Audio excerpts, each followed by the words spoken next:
O juiz ex-titular da Lava Jato Eduardo Apio rasga o verbo e expõe toda a podridão de Sérgio Moro, Deltan Dallagnol e Gabriela Hartz, e o que os deputados bolsonaristas fizeram para tirá-lo da operação Espia.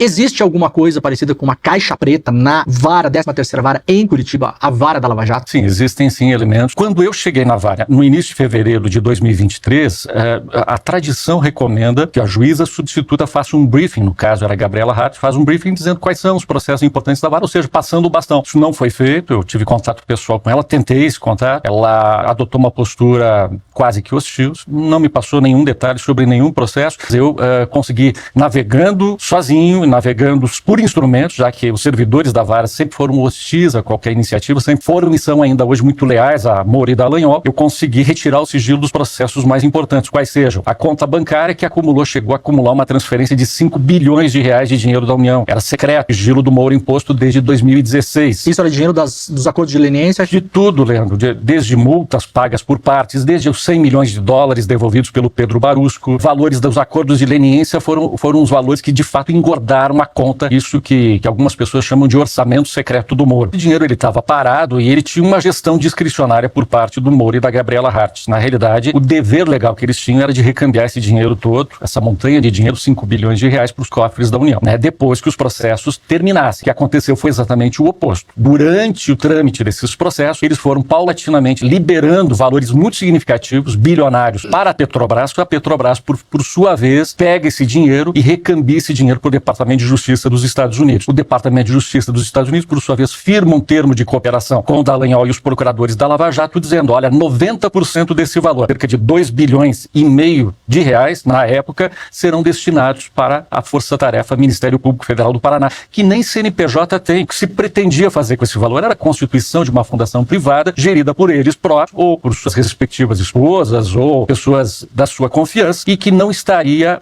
sujeita ao controle do Tribunal de Contas da União. Então, o dinheiro era da União, foi liberado de forma assodada, indevida, segundo o que apurou o Conselho Nacional de Justiça, para a Petrobras. Por que assodada? Porque a lei diz, Leandro, que antes de terminar o processo, você não pode liberar dinheiro em espécie para uma das partes. Por quê? Se o processo for revertido num tribunal superior, como é que faz? É o que está acontecendo agora.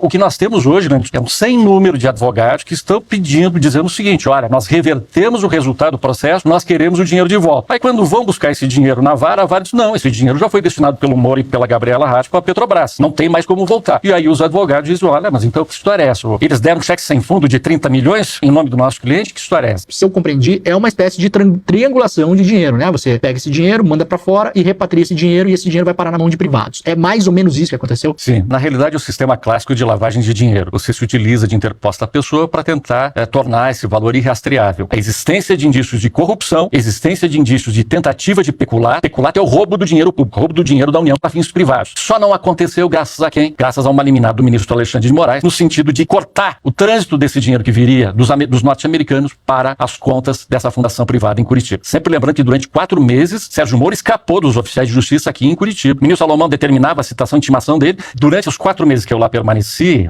praticamente lutando em várias frentes ao mesmo tempo sozinho, tive acesso a alguns processos, comecei aos poucos a descobrir os que estavam sob sigilo 5. Meu foco inicial foi a questão das contas, dos valores que estavam na conta da 13ª e também as obras de arte que parte delas sumiram. Obras de arte que foram confiscadas. Confiscadas com doleiros, com empresários. Essas obras, durante muito tempo, a Lava Jato falou que estavam sob custódia do Museu, né, de Arte Moderna de Curitiba, né? Eu estive pessoalmente até 2 vezes lá no museu para verificar essa situação. O que se constatou é que parte das obras simplesmente sumiu. Talvez metade. Desapareceram. Não se tinha controle nenhum. Quando eu cobrava do Ministério Público Federal lá de Curitiba, eles diziam o seguinte, olha, não é papel do Ministério Público fiscalizar isso, nós não temos que prestar conta. Eles criaram um estado paralelo em que não há uma distinção clara, e não me surpreende, entre o que é público e o que é privado. Tanto é que todas as conversas e as tratativas se deram pelo Telegram, via secreta, via privada. A segunda questão, talvez a mais importante, é a questão de soberania nacional. Por que com os Estados Unidos? Por que o Moro era apelidado jocosamente de russo? A República de Curitiba está muito bem organizada há muito tempo, sim, há 10 ou 15 anos. Mexer nessas estruturas exige coragem. E se eu não investigasse um juiz corrupto ou um juiz com indícios de corrupção, não que seja corrupto, mas que havia indícios de corrupção e uma mescla de interesse privado do filho com o interesse público dele, ninguém faria. Eu não podia confiar em ninguém naquele momento, sabia que só podia confiar em mim, na minha intuição e na minha vontade de trazer a público essas questões todas. Alguns integrantes do Partido Novo, eu vou citar também do União Brasil, o filho do ex-presidente Bolsonaro, Flávio Bolsonaro, Kim Kataguiri, o senador Eduardo Girão, o Dallagnol, o Marcel Van Hatten, vários parlamentares, todos eles peticionaram o CNJ com o mesmo modelito, o mesmo protocolo padronizado, parece ter sido escrito pela mesma pessoa, quando se olha, encaminhavam essa chuva de representações administrativas no CNJ que me obrigava a constituir e pagar advogado do meu bolso em cada uma delas. Mas para quê? Para tentar tirar o senhor da vara. Exatamente.